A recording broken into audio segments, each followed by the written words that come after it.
بسم اللہ الرحمن الرحیم۔ قسمت کی بات ہے، مرزا جیلمی نے جب بجائے صحابہ رضی اللہ تعالیٰ عنہم کا دفاع کرنے کے ان پر بے بنیاد الزامات لگائے تو اللہ تعالیٰ کی طرف سے اس پر یہ پھٹکار پڑی کہ مختار سقفی کذاب جیسے لوگوں کا دفاع کرنے پر آ گیا۔ بہرحال ہمیں صحابہ رضی اللہ تعالیٰ عنہم کا دفاع مبارک اور مرزا جیلمی کو مختار سقفی کذاب جیسے لوگوں کا دفاع مبارک۔ مختار سقفی کے متعلق مرزے کے کئی سارے کلپس یوٹیوب پر سامنے آ چکے ہیں۔ ان میں سے جو زیادہ مشہور ہے اور جو اس کے اپنے آفیشیل چینل پر موجود ہے، 2 منٹ کا کلپ ہے جس کا تذکرہ مرزا جیلمی نے خود کئی دفعہ کیا ہے۔ اس کلپ میں سے ہم آپ کے سامنے مرزا جیلمی کا موقف مختار سقفی کے متعلق پیش کرتے ہیں۔ تو مختار سقفی کے بارے میں جو متضاد باتیں آتی ہیں تو اس طریقے سے کوئی واضح مجھے کہیں نہیں ملا اس کے بائی نیم کے ساتھ کہ اس نے کوئی دعوی نبوت کیا۔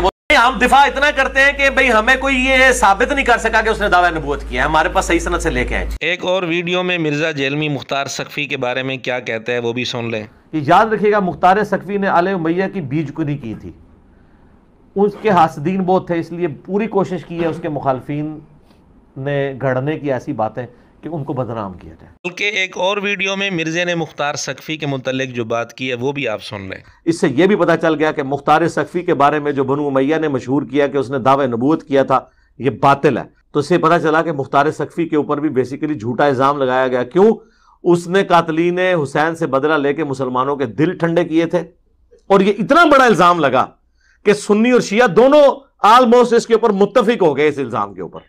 اب مرزا جیلمی یہ تسلیم بھی کر رہا ہے کہ سنی شیعہ تقریباً دونوں متفق ہیں اس پر کہ مختار سقفی نے دعوی نبوت کیا تھا، پھر بھی مرزا کہتا ہے کہ میں ماننے کے لیے تیار نہیں ہوں۔ کاش مرزا جیلمی اتنا سخت معیار صحابہ رضی اللہ تعالیٰ عنہم کے لیے بنا لیتا، لیکن بات وہی قسمت کی ہے۔ کسی کی قسمت میں صحابہ کا دفاع ہے، کسی کی قسمت میں مختار سقفی جیسے کذاب لوگوں کا دفاع ہے۔ اب ہم آپ کے سامنے کتب حدیث سے اور ائمہ اہل سنت سے یہ بات ثابت کرتے ہیں کہ مختار سقفی کذاب تھا، جھوٹا تھا اور اس نے دعوی نبوت کیا تھا۔ پھر اس کے بعد مرزے نے مختار سقفی کو بچانے کے لیے اور اس کے دفاع کے لیے جو شبہات پیش کیے ہیں ان کی بھی حقیقت آپ کے سامنے واضح کی جائے گی۔ مسند احمد میں صحیح سند کے ساتھ روایت موجود ہے۔ رفاع بن شداد کہتے ہیں، کنت اقوم علی رأس المختار، میں مختار سقفی کے سر پر کھڑا تھا، یعنی اس کے بالکل قریب کھڑا تھا۔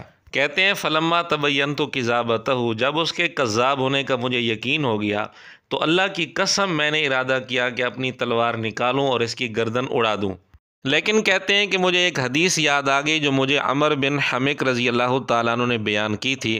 وہ کہتے ہیں کہ میں نے نبی پاک صلی اللہ علیہ وسلم سے سنا، فرما رہے تھے کہ جس آدمی نے کسی آدمی کو اپنے نفس پر امن دے دیا، یعنی اس کے ساتھ کوئی عہد کر لیا، معاہدہ کر لیا، پھر اس کے بعد اس کو قتل کیا، تو دھوکے کا، غدر کا جھنڈا اس کو قیامت کے دن دیا جائے گا۔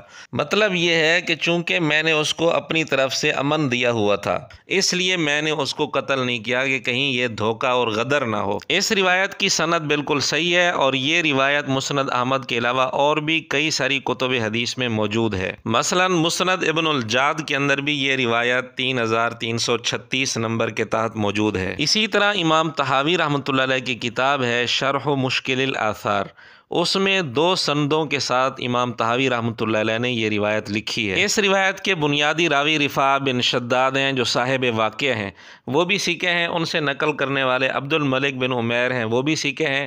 ان سے نقل کرنے والے حماد بن سلمہ ہیں، وہ بھی سیکھے ہیں۔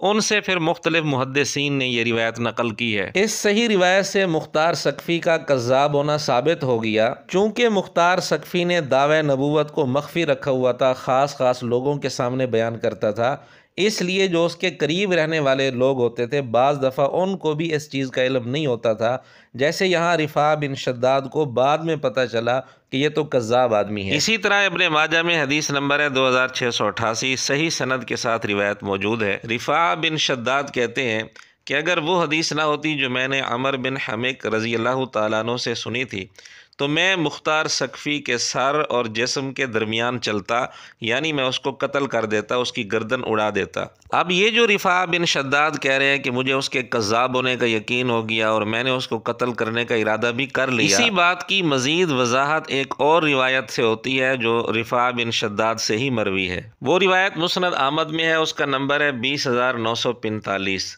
رفاع بن شداد کہتے ہیں میں مختار کے پاس گیا